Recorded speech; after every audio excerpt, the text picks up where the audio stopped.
বাংলাদেশের মানুষের মুসলিমদের মধ্যে ভালো করে জিজ্ঞাসা করেন, তোমরা কার ইবাদত করো? তারা বলে আল্লাহর ইবাদত করি। নিঃসন্দেহে তারা আল্লাহর ইবাদত করে, কিন্তু যেটা করে না সেটা হচ্ছে একমাত্র আল্লাহর ইবাদত করে না। বুঝছেন কিনা? পার্থক্যটা বুঝছেন কিনা? আল্লাহর ইবাদত অনেকেই করে, কিন্তু আল্লাহর ইবাদতের সাথে অন্য ইবাদতেরও মিশ্রণ ঘটায়। প্রিয় ভাইরা, মাহফিলে যারা উপস্থিত হয়েছেন, বিভিন্নমুখী আলোচনা শুনবেন, কোনো সন্দেহ নেই। আমি কোনো ভালো বক্তা নই, তবে কিছু জিনিস আলোচনা করবো, একটু শোনার দরকার রয়েছে ইনশাআল্লাহ। যে আয়াতগুলো আমি তেলাওয়াত করেছি, এগুলোর কিছু ব্যাখ্যা আমি করব। আল্লাহ তাআলা কোরআনে কারীমের সূরা বনী ইসরাঈলের আয়াতগুলোতে কি কি বলেছেন সেটা একটু আমরা বলি। আল্লাহর বাণী শুনতে আমরা সবাই এসেছি, রাসূলের বাণী শুনবো, দুইটা করার জন্য আমরা এখানে এসেছি। কিন্তু আল্লাহর বাণীতে আল্লাহ কি বলছেন সেটা বোঝা দরকার, ঠিক কিনা? রাসূলুল্লাহ সাল্লাল্লাহু আলাইহি ওয়াসাল্লাম কি বলেছেন সেটাও বোঝা দরকার। এই জন্য আমরা এই আয়াতগুলোতে আল্লাহ তাআলা কি বলেছেন এটা আমরা অন্তরে গেঁথে নেই, এবং সেটা আমাদের জন্য সারা জীবনের পাথেয় হবে ইনশাআল্লাহ। কোরআনে কারীমের শুরু থেকে শেষ পর্যন্ত যে দার্সটি সবচেয়ে বেশি বড়, সেটি হচ্ছে একমাত্র আল্লাহর ইবাদত করো, আর কার ইবাদত করো না। একমাত্র আল্লাহর ইবাদত করো। ওয়া কাদা রাব্বুকা আল্লা তা'বুদু ইল্লা ইয়্যাহ। কাদা শব্দের বিভিন্ন অর্থ আছে, কিন্তু এই অর্থ এখানে হচ্ছে আমারা। আল্লাহ নির্দেশ দিচ্ছেন যে একমাত্র আল্লাহর ইবাদত করতে হবে। আল্লাহ তা'বুদু ইল্লা ইয়্যাহ, একমাত্র আল্লাহর ইবাদত করতে হবে। বাংলাদেশের মানুষের মুসলিমদের মধ্যে ভালো করে জিজ্ঞাসা করেন, তোমরা কার ইবাদত করো? তারা বলে আল্লাহর ইবাদত করি। নিঃসন্দেহে তারা আল্লাহর ইবাদত করে, কিন্তু যেটা করে না সেটা হচ্ছে একমাত্র আল্লাহর ইবাদত করে না। বুঝছেন কিনা? পার্থক্যটা বুঝছেন কিনা? আল্লাহর ইবাদত অনেকেই করে, কিন্তু আল্লাহর ইবাদতের সাথে অন্য ইবাদতেরও মিশ্রণ ঘটায়। আল্লাহর ইবাদত তারা করে।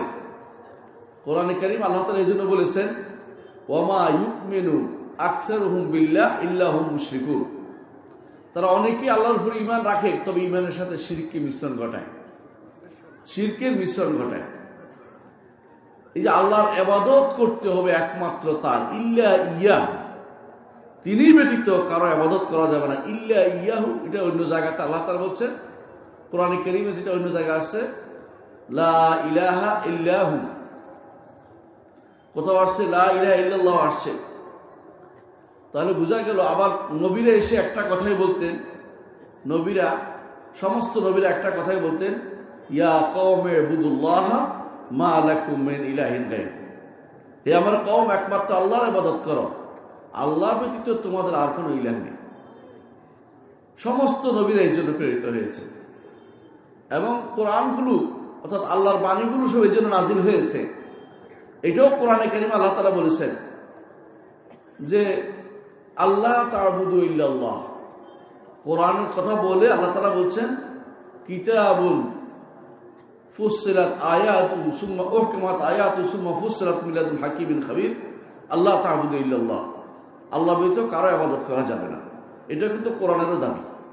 সমস্ত আল্লাহর কিতাবের দাবি হচ্ছে আল্লাহ ব্যতীত কারো ইবাদত করা যাবে না। ইবাদত আল্লাহ করে মানুষে। আরবের মুশরিকরা আল্লাহর ইবাদত করত, আরবের মুশরিকরা আল্লাহর ইবাদত করত, হজ করত। হজের জন্য তারা অনেক কিছু ব্যয় করত, সময় ব্যয় করত, হজের নেতৃত্ব দিত, হাজিদেরকে খাওয়াতো, এমনকি কাবার উপরে গিলাপ চড়াতো, এমনকি যারা কাবার আশেপাশে আসতো তাদের সেবায়েত হওয়ার জন্য তারা ব্যস্ত থাকতো, পানি পান করাতো। তাহলে ইবাদত তো আল্লাহর হতো। পার্থক্য হয়েছে কোন জায়গায়? একমাত্র আল্লাহর ইবাদত না, একমাত্র আল্লাহর ইবাদত হতে হবে।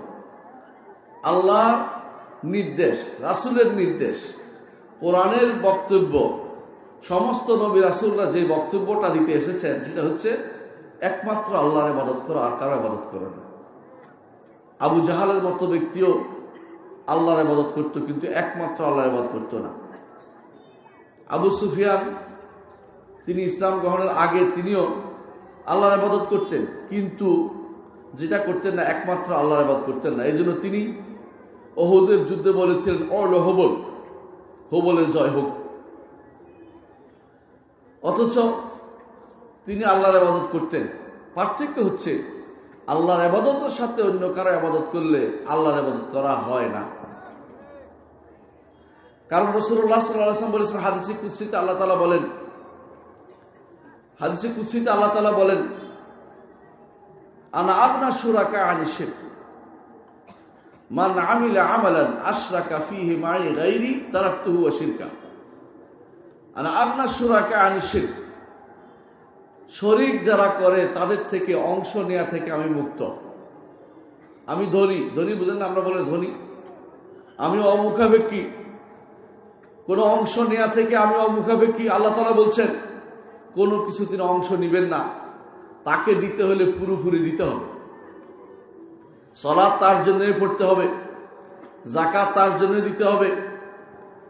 সালাত যদি কোনো অন্য কারোর জন্য পড়েন, যাকাত যদি আল্লাহর জন্য দেন, হজ আল্লাহর জন্য করছেন, সওম অন্য কারোর জন্য রাখছেন, আল্লাহ তাআলা কোনোটাই নিবেন না, কোনোটাই নিবেন না।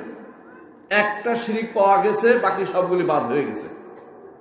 আপনার জীবনের সমস্ত আমল বরবাদ হয়ে গেছে। হজ করে আসছেন, কষ্ট করে আসছেন, ইবাদত করে আসছেন, রাত্রি জেগে আপনি তাহাজ্জুদ গুজার, তাহাজ্জুদ পড়েন, কিন্তু জীবনের শেষ মুহূর্তে এসে একটা শিরিক করেছেন, আপনার জীবনের সমস্ত আমল বরবাদ হয়ে গেছে। এবং এই কেন বরবাদ হয়েছে? কারণ আল্লাহ তাআলা অংশ গ্রহণ করেন না। ওই আমল বরবাদ হয়েছে, তার সমস্ত আমল বরবাদ হয়ে যায়। শিরিক সমস্ত আমলকে নষ্ট করে দেয়। সেই জন্য প্রত্যেকটি মানুষের উচিত যেন শিরিক না হয়, একমাত্র আল্লাহর ইবাদত হয়, এইটা যেন বাস্তবায়ন করে। ইবাদত কার হবে? আল্লাহ, তিনি ব্যতীত কারো ইবাদত করা যাবে না। কেন আল্লাহ তাআলা সূরা সাবার 22 নম্বর আয়াতে 22-23 নম্বর আয়াতে কথাটা বলেছেন, কুল উদউল লাযিনা জাআমতুম মিন দুনিল্লাহ, হে নবী আপনি বলে দিন, তোমরা যাদেরকে আল্লাহ ব্যতীত তোমাদের বিশাল বিশাল ক্ষমতার অধিকারী মনে করেছো, লা ইয়ামলিকুনা মিসকালা যাররাতিন ফিস সামাওয়াতি ওয়া লা ফিল আরদ, আসমান এবং জমিনের এক বিন্দুরও তারা মালিক নয়। আপনি তো এত মনে করে বসে আছেন, আপনার আশেপাশে বড় বড় যে সমস্ত মাজার আছে, যে সমস্ত ওলি আল্লাহরা আছে, ওরা অনেক কিছুর মালিক। এমনকি কখনো কখনো শোনা যায় তারা বলে মৃত্যুর পরে ওলি আল্লাহদের ক্ষমতা নাকি আরো বেড়ে যায়। নাউযুবিল্লাহ। লা ইয়ামলিকুনা মিসকালা যাররা, যে ব্যক্তি যার মালিক নয় সে দাসত্ব দাবি করতে পারে না। আল্লাহ তাআলা আপনার মালিক কিনা? আল্লাহ আপনার মালিক কিনা? সন্দেহ আছে?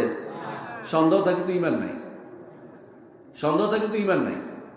আল্লাহ অবশ্যই আপনার মালিক। এজন্য আপনি বলেন কি, মালিকিন নাস, মানুষের মালিক কে? আল্লাহ।